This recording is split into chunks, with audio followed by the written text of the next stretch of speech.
Hello there. Welcome to the Adventure Mystery Book Club.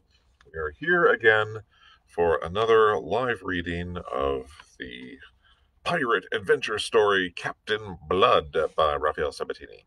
We're going to be reading chapter 20 today. And just to recap briefly what happened in our last chapter, um, Captain Blood has come across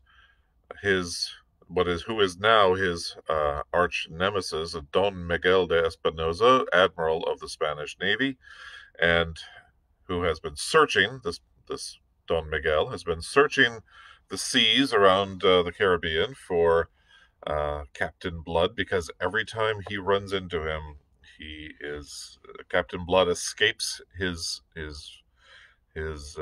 notice. He escapes him again, and so he spies this ship. He doesn't, even though Don Miguel's ship is much bigger, he he goes towards it anyway in his smaller ship, and through a little sneakiness and a little finesse, he actually Captain Blood takes out two of Don Miguel's ships and goes aboard to plunder basically the ship and then scuttle it, as he says.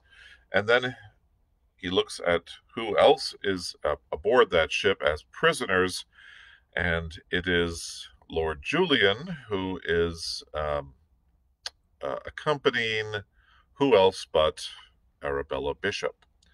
And Arabella Bishop is there, and she has been having these conversations with Lord Julian up until this point, up until before they are captured, and she looks at this person who she does not know, who is coming up to confront the Malagra, which is the name of the ship that Don Miguel is using, and she could see that this person is a brave person, and that there is there is no plan, no cowardice, no plan to escape. There is just going to confront immediately, and she has this great amount of respect. And then there's a part where Lord Julian says that whoever this person is, he curses him for his bravery, because of course Arabella Bishop is so taken with the concept of heroic bravery, and only to find out that it is Captain Blood. And of course, Captain Blood has been thinking about Arabella Bishop since he was on her uncle's plantation as a slave, and now that they have met again after 3 years, according to the narrative in the book, she thinks of him as nothing more than a scoundrel and a thief and a pirate and a terrible person, and she turns away and will not speak to him except in very short, disapproving tones, and Lord Julian does most of the speaking, and it is clear that the the victory of having overtaken Don Miguel de Espinosa in the eyes of Captain Blood, um, and at the sight of seeing Arabella Bishop again, has all kind of gone to nothing at this point, because um, he is clearly upset at the view that she takes of him, and we know from previous chapters that he thinks about what she would think of him had were they to meet again. And so now, in this fortuitous occasion where they do happen to accidentally meet again, his his concerns are well founded, because she has turned away from him and has no regard for him and wants nothing to do with him. And so he is clearly upset by this, and leaves her leaves her to he does not bother her again. At least until they are on their way to back to civilization. So that's where we start off on chapter 20, and chapter 20 is entitled Thief and Pirate.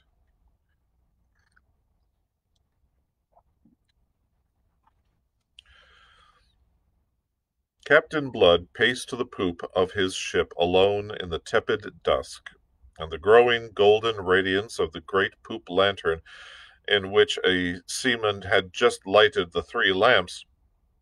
About him all was peace. The signs of the day's battle had been effaced, the decks had been swabbed, and order was restored above and below. A group of men squatting about the main hatch were drowsily chanting, their hardened natures softened, perhaps, by the calm and beauty of the night. They were the men of the larboard watch, waiting for 8 bells, which was imminent. Captain Blood did not hear them. He did not hear anything, save the echoes of those cruel words which had dubbed him thief and pirate. Thief and pirate.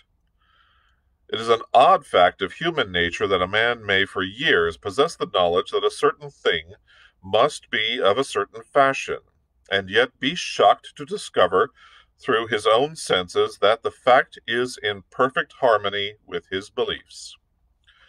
When first, 3 years ago at Tortuga, he had been urged upon the adventurer's course, which he had followed ever since, he had known in what opinion Arabella Bishop must hold him if he succumbed. Only the conviction that already she was forever lost to him by introducing a certain desperate recklessness into his soul had supplied the final impulse to drive him upon the rover's course.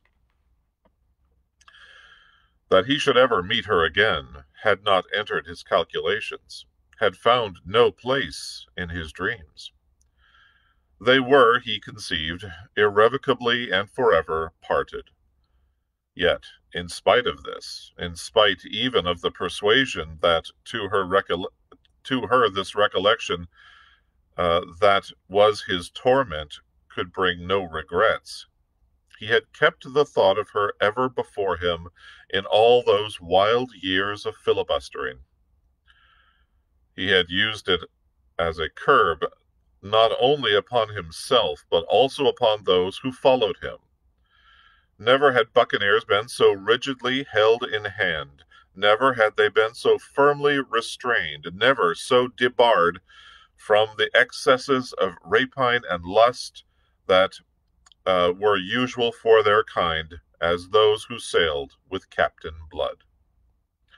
It was, as you will remember, stipulated in the articles that in these, as in other matters, they must submit to the commands of their leader, and because of the singular good fortune which had attended his leadership, he had been able to impose that stern condition of a discipline unknown before among buccaneers.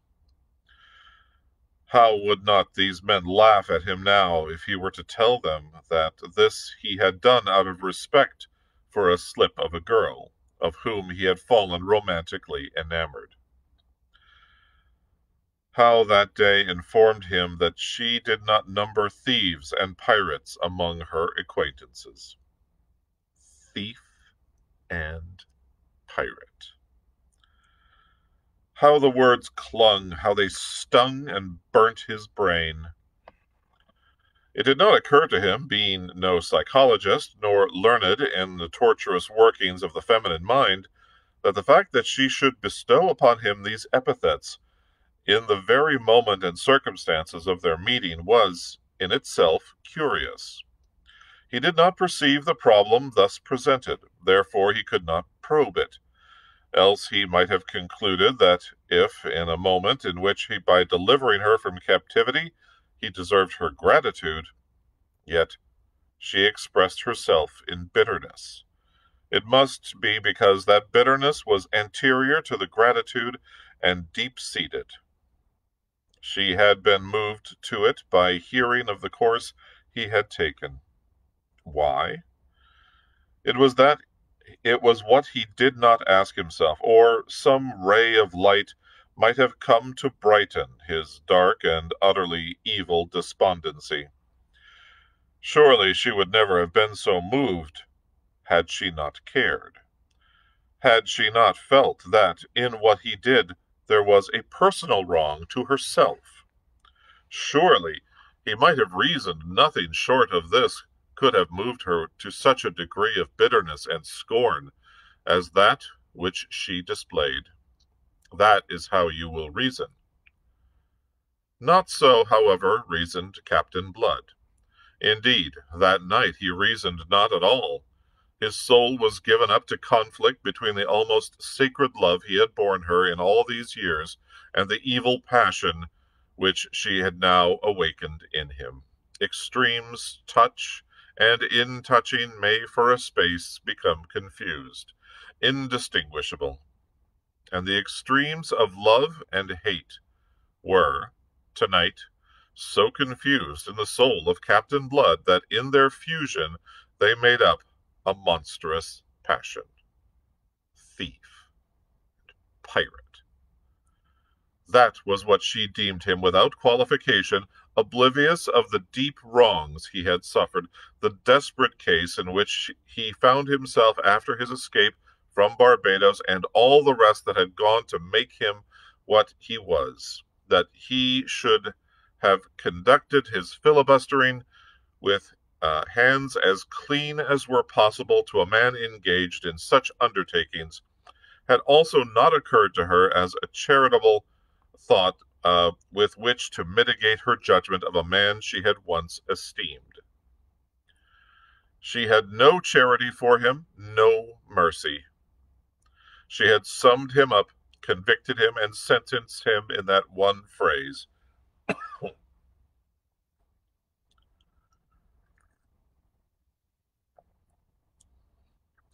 He was thief and pirate in her eyes, nothing more, nothing less. What, then, was she? What are those who have no charity? He asked the stars. Well, as she had shaped him hitherto, so let her shape him now. Thief and pirate she had branded him, she should be justified. Thief and pirate should he prove henceforth, no more, no less, as bowelless, as remorseless, as all those others who had deserved those names. He would cast out the maudlin ideals by which he had sought to steer a course, put an end to this idiotic struggle to make the best of two worlds. She had known him, she had shown him clearly to which world he belonged. Let him now justify her. He was aboard his ship, in his power, and he desired her. He laughed softly, jeeringly, as he leaned on the taffrail, looking down at the phosphorescent gleam in the ship's wake, and his own laughter startled him by its evil note. He checked suddenly and shivered. A sob broke from him to end that ribald burst of mirth. He took his face in his hands and found a chill moisture on his brow. Meanwhile, Lord Julian, who knew the feminine part of humanity rather better than Captain Blood, was engaged in solving the curious problem that had so completely escaped the buccaneer. He was spurred to it, I suspect, by certain vague stirrings of jealousy. Miss Bishop's conduct in the perils through which they had come had brought him at least to perceive that a woman may lack the simpering graces of cultured femininity, and yet, because of that lack, be the more admirable. He wondered what precisely might have been her earlier relations with Captain Blood, and was conscious of a certain uneasiness which urged him now to probe the matter. His lordship's pale, dreamy eyes had, as I have said, a habit of observing things, and his wits were tolerably acute. He was blaming himself now for not having observed certain things before, or, at least, for not having studied them more closely, and he was busily connecting them with more recent observations made that very day. He had observed, for instance, that Blood's ship was named the Arabella, and he knew that Arabella was Miss Bishop's name, and he had observed all the odd particulars of the meeting of Captain Blood and Miss Bishop, and the curious change that meeting had wrought in each. The lady had been monstrously uncivil to the captain. It was a very foolish attitude for a lady in her circumstances to adopt towards a man in bloods, and his lordship could not imagine Miss Bishop as normally foolish. Yet, in spite of her rudeness, in spite of the fact that she was the niece of a man whom Blood must regard as his enemy, Miss Bishop and his lordship had been shown the utmost consideration aboard the captain's ship. A cabin had been placed at the disposal of each, to which their scanty remaining belongings and Miss Bishop's woman had been duly transferred. They were given the freedom of the great cabin, and they had sat down to table with Pitt, the master, and Wolverstone, who was Blood's lieutenant, both of whom had shown them the utmost courtesy. Also, there was the fact that Blood himself had kept studiously from intruding upon them. His lordship's mind went swiftly but carefully down these avenues of thought, observing and connecting. Having exhausted them, he decided to seek additional information from Miss Bishop. For this he must wait until Pitt and Wolverstone should have withdrawn. He was hardly made to wait so long, for as Pitt rose from table to follow Wolverstone, who had already departed, Miss Bishop detained him with a question. "Mr. Pitt," she asked, "were you not one of those who escaped from Barbados with Captain Blood?" "I was. I, too, was one of your uncle's slaves." "And you have been with Captain Blood ever since?" "His shipmaster always, ma'am." She nodded. She was very calm and self-contained, but his lordship observed that she was unusually pale, though considering what she had that day undergone, this afforded no matter for wonder. "Did you ever sail with a Frenchman named Cahusac?" "Cahusac?" Pitt laughed. The name evoked a ridiculous memory. "Aye, he was with us at Maracaibo." "And another Frenchman named Levasseur." His lordship marveled at her memory of these names. "Aye, Cahusac was Levasseur's lieutenant until he died." "Until who died?" "Levasseur. He was killed on one of the Virgin Islands 2 years ago." There was a pause. Then, in an even quieter voice than before, Miss Bishop asked, "Who killed him?" Pitt answered readily. There was no reason why he should not, though he began to find the catechism intriguing. "Captain Blood killed him." "Why?" Pitt hesitated. It was not a tale for a maid's ears. "They quarreled," he said shortly. "Was it about a lady?" Miss Bishop relentlessly pursued him. "You might put it that way." "What was the lady's name?" Pitt's eyebrows went up. Still he answered, "Miss de Ogeron. She was the daughter of the governor of Tortuga.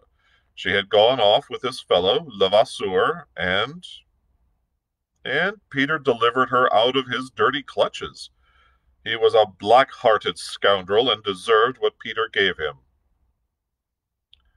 "I see. And yet Captain Blood has not married her?" "Not yet," laughed Pitt, who knew the utter groundlessness of the common gossip in Tortuga, which pronounced Mademoiselle de Ogeron the captain's future wife. Miss Bishop nodded in silence, and Jeremy Pitt turned to depart, relieved that the catechism had ended. He paused in the doorway to impart a piece of information. Maybe it'll comfort you to know that the captain has altered our course for your benefit. It's his intention to put you both ashore on the west of Jamaica near Port Royal, as near as Port Royal as we dare venture. We've gone about, and if this wind holds, you'll soon be home again, mistress. Vastly obliging of him, drawled his lordship, seeing that Miss Bishop made no shift to answer. Sombre-eyed she sat, staring into vacancy. Indeed, you may say so, Pitt agreed. He's taking risks that few would take in his place, but that's always been his way. He went out, leaving his lordship pensive, those dreamy blue eyes of his intently studying Miss Bishop's face. For all their dreaminess, his mind increasingly uneasy. At length Miss Bishop looked at him and spoke. Your Cahusac told you no more than the truth, it seems. I perceived that you were testing it, said his lordship. I'm wondering precisely why. Receiving no answer, he continued to observe her silently, his long, tapering fingers toying with a ringlet of the golden periwig in which his long face was set. Miss Bishop sat bemused, her brows knit, her brooding glance seeming to study the fine Spanish point that edged the tablecloth. At last his lordship broke the silence. It amazes me, this man, said he, in his slow, languid voice that never seemed to change its level. That he should alter his course for us is, in itself, a matter for wonder, but that he should take a risk on our behalf, that he should venture into Jamaica waters, it amazes me, as I have said. Miss Bishop raised her eyes and looked at him. She appeared to be very thoughtful. Then her lip flickered curiously, almost scornfully, it seemed to him. Her slender fingers drummed the table. What is still more amazing is that he does not hold us to ransom, said she at last. It's what you deserve. Oh, and why, if you please? For speaking to him as you did. I usually call things by their names. Do you? Stab me, I shouldn't boast of it. It argues either extreme youth or extreme foolishness. His lordship, you see, belonged to my Lord Sunderland's school of philosophy. He added after a moment, So does the display of ingratitude. A faint color stirred in her cheeks. Your lordship is evidently aggrieved with me. I am disconsolate. I hope your lordship's grievance is sounder than your views on life. It is news to me that ingratitude is a fault only to be found in the young and the foolish. I didn't say so, ma'am. There was a tartness in his tone evoked by the tartness she had used. If you would do me the honor to listen, you would not misapprehend me.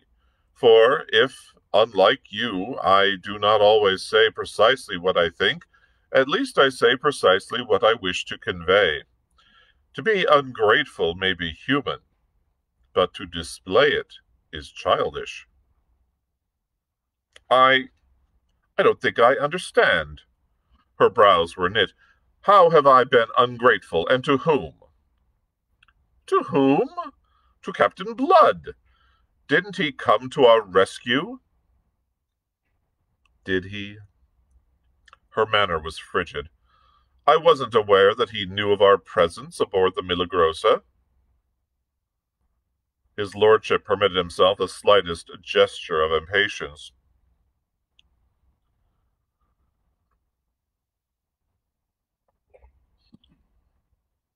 You are probably aware that he delivered us, said he.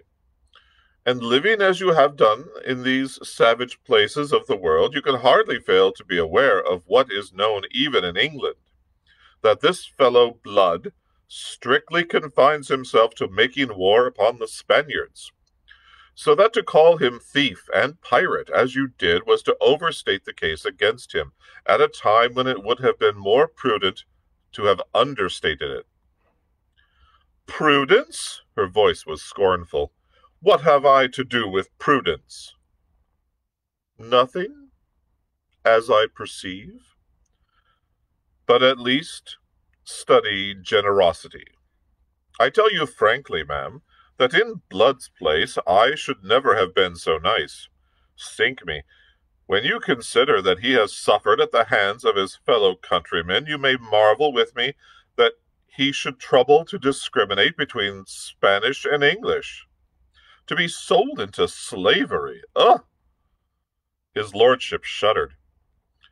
And to a blasted colonial planter, he checked abruptly. I beg your pardon, Miss Bishop. For the moment, you were carried away by your heat in defense of this sea robber. Miss Bishop's scorn was almost fierce. His lordship stared at her again. Then he half closed his large, pale eyes and tilted his head a little.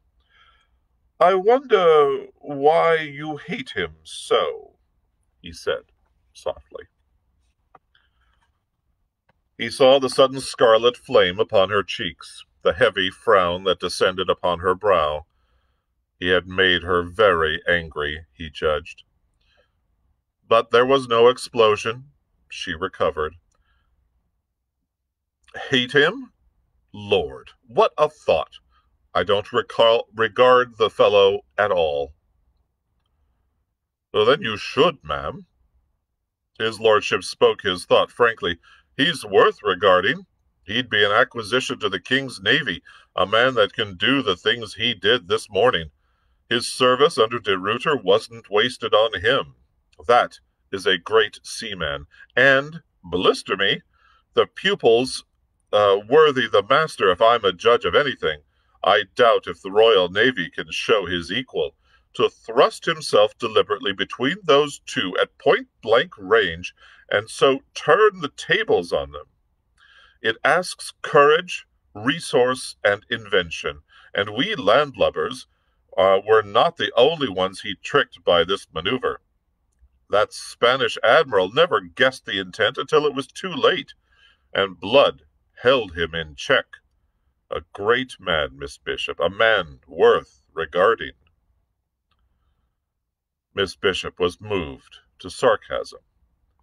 You should use your influence with my Lord Sunderland to have the king offer him a commission. His lordship laughed softly. Faith, it's done already. I have his commission in my pocket. And he increased her amazement by a brief exposition of the circumstances. In that amazement, he left her and went in quest of Blood. But he was still intrigued. If she were a little less uncompromising in her attitude toward Blood, his lordship would have been happier. He found the captain pacing the quarter-deck, a man mentally exhausted from wrestling with the devil, although of this particular occupation his lordship could have no possible suspicion. With the amiable familiarity he used, Lord Julian slipped an arm through one of the captains and fell into step beside him. What's this? Snapped Blood, whose mood was fierce and raw. His lordship was not disturbed. I desire, sir, that we be friends, said he suavely. That's mighty condescending of you. Lord Julian ignored the obvious sarcasm. It's an odd coincidence that we should have been brought together in this fashion, considering that I came out to the Indies especially to seek you. You're not by any means the first to do that, the other scoffed. But they've mainly been Spaniards, and they hadn't your luck. You misapprehend me completely, said Lord Julian. and on that he proceeded to explain himself and his mission. When he had done, Captain Blood, who until that moment had stood still under the spell of his astonishment, disengaged his arm from his lordship's and stood squarely before him. "Ye're my guest aboard this ship," said he, "and I still have some notion of decent behavior left me from other days, thief and pirate though I may be. So I'll not be telling you what I think of you for daring to bring me this offer, or of my Lord Sunderland, since he's your kinsman, for having the impudence to send it. But it does not surprise me at all that one who is a minister of James Stuart's should conceive that every man is to be seduced by bribes into betraying those who trust him." He flung out an arm in the direction of the waist, whence came the half-melancholy chant of the lounging buccaneers. "Again you misapprehend me," cried Lord Julian, between concern and indignation. "That is not intended. Your fellows will be included in your commission." "And do you think they'll go with me to hunt their brethren, the brethren of the coast? On my soul, Lord Julian, it is yourself does the misapprehending. Are there not even notions of honour left in England?" "Oh, Ben, there's more to it than that, even. Do you think I could take a commission of King James? I tell you, I wouldn't be soiling my hands with it. Thief and pirate's hands though they be. Thief and pirate is what you heard Miss Bishop call me today. A thing of scorn, an outcast, and who made me that? Who made me thief and pirate?" "If you were a rebel," his lordship was beginning. "You must know that I was no such thing, no rebel at all. It wasn't even pretended. If it were, I could forgive them, but not even that cloak could they cast upon their foulness. Oh, no, there was no mistake. I was convicted for what I did, neither more nor less. That bloody vampire, Jeffreys, bad cess to him, sentenced me to death, and his worthy master, James Stuart, afterwards sent me into slavery because I had performed an act of mercy, because compassionately and without thought for creed or politics, I had sought to relieve the sufferings of a fellow creature, because I had dressed the wounds of a man who was convicted of treason. That was all my offense. You'll find it in the records, and for that I was sold into slavery, because by the law of England as administered by James Stuart, in violation of the laws of God, who harbors or comforts a rebel is himself adjudged guilty of rebellion. Do you dream me, man, what it is to be a slave?"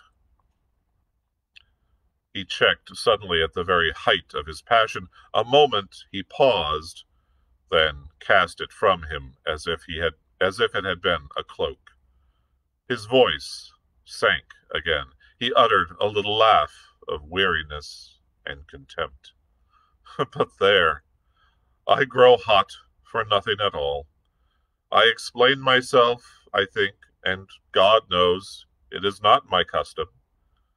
I am grateful to you, Lord Julian, for your kindly intentions. I am so. But you'll understand, perhaps. You look as if you might." Lord Julian stood still.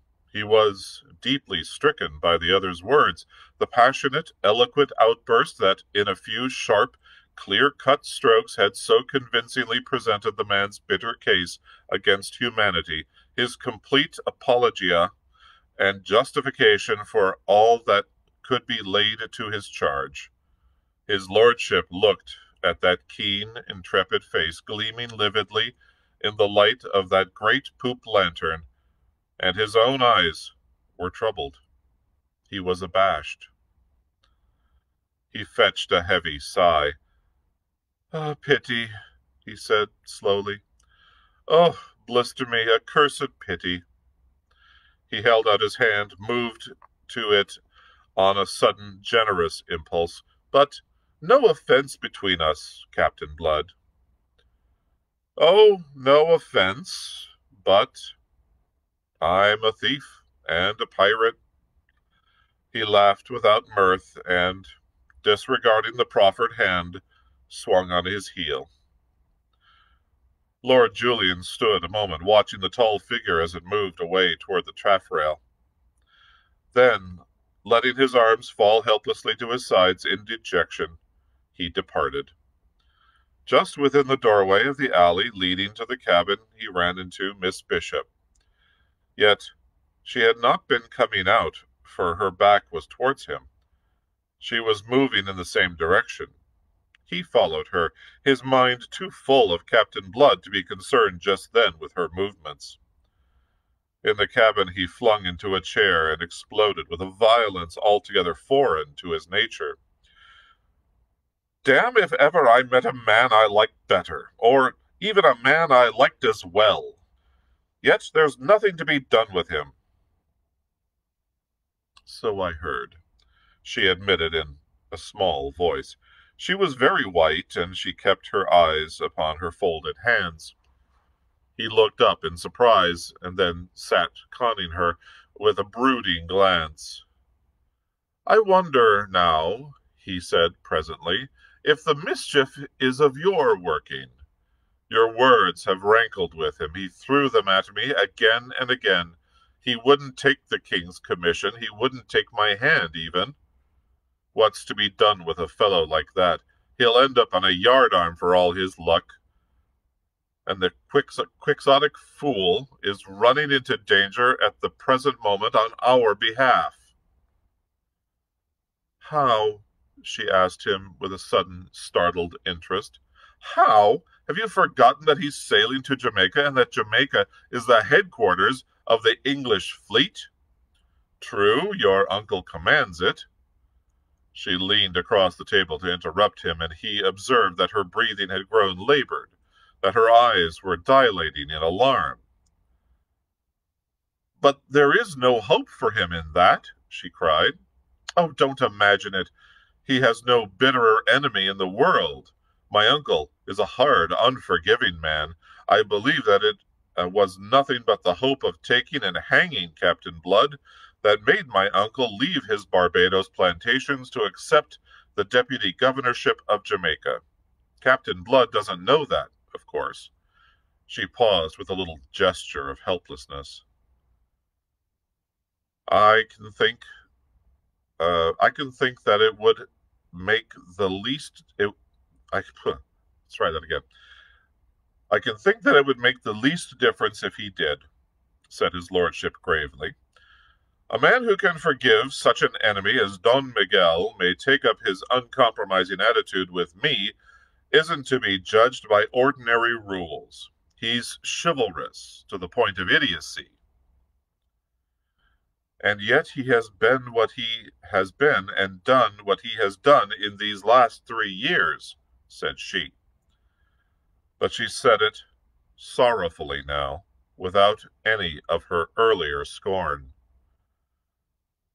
Lord Julian was sententious, as I gather that he often was. Life can be infernally complex, he sighed. And that, my friends, is the conclusion of Chapter 20 of Captain Blood by Rafeal Sabatini. So glad that you could join me for today's reading. What will happen with our characters? They're on their way to Jamaica. No doubt a confrontation with the deputy governor, Colonel Bishop, and we'll see what happens. Join me again in 2 days on Friday at 4 p.m. as we continue and read Chapter 21 of Captain Blood. Thank you so much for joining me today, and I hope you can stick around and we'll be part of this again on Friday. Take care, everyone. Bye now.